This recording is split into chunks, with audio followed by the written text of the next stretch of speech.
बौद्ध जिले में 5T सचिव भिके पांडियान खोला मंचरे शुणिले लोकों अभियोग। बौद्ध जिला गस्तरे भिके पांडियान जिलार 3 ब्लॉक रे पहुंची शुणिले साधारण लोकों अभियोग।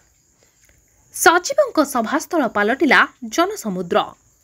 5T सचिव दिनिकिया बौद्ध जिला गस्तरे आसी प्रथमे कंटामाल अंचल को आसीथिले। आंबगाँ खेल पड़िया ओह्लाइबा परे मिशन शक्ति माँ मानक सहित आलोचना करथिले।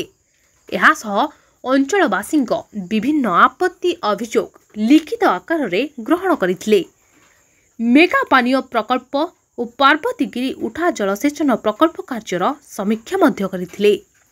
मिशन शक्ति और बिजु स्वास्थ्य कार्ड उपरे आलोचना करबा सह एहार उपकारिता ठीक भाव पाउछंती कि नाही बोली पचारि बुझिथिले।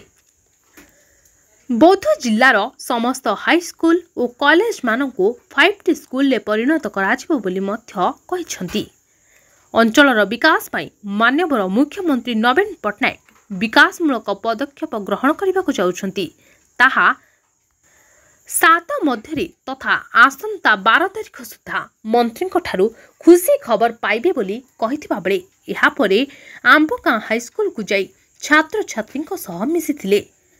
स्कूल पाठपढ़ा उपरे पचारि बुझा सहित छात्र छात्री सहित फोटो उठाइबा सह जीवनर लक्ष्य धार्य करी भल पाठ पढ़ा परामर्श देथिले और बौद्ध जिला को गस्त करी समस्त कार्य बुली देखिबा सह विभिन्न सरकारी योजना उपरे समीक्षा करथिले।